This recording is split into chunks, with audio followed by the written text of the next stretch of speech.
तर आज होतं भाऊकीतलं लग्न. मग आमची सगळी गँग निघाली की लग्नाला. आता आलो माही काका पॅलेसवरती. मग म्हणलं आता हॉलमध्येच जाऊया. जाता जाता बाप्पांचं दर्शन घेतलं आणि लागलाच साईचा फोटोशूटसुद्धा केला. मग हॉलमध्ये गेलो. हॉलचं डेकोरेशन एक नंबर केलं आणि तोपर्यंत धीरू मूठ भरून तांदळाच्या पोळ्या घ्यायला लागला.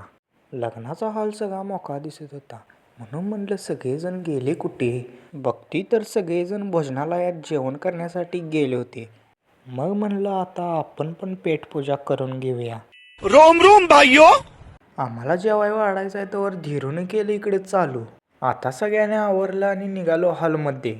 आणि बघतोय तर काय, पाहुण्यांना निमंत्रण दिल्यामुळं पाहुणा हजर होत नाहीत असं होतंय होय. मग काय लावली की पाहुण्यांनी पण प्रेझेंटी. तोपर्यंत साई लागला मोबाईलच्या कॅमेराची क्लॅरिटी चेक करायला. लग्नात आलोय आणि एकमेकांना तांदूळ मारल्या नाहीत असं कधीच झालेलं नाही.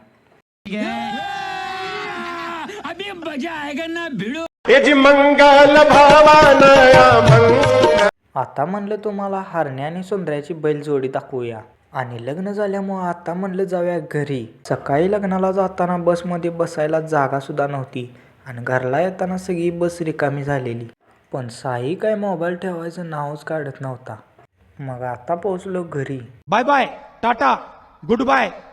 आजचा ब्लॉग आवडला असेल तर व्हिडिओला लाईक करा, शेअर करा, चॅनेलला सबस्क्राईब करा आणि बेल आयकॉन प्रेस करायला विसरू नका. धन्यवाद.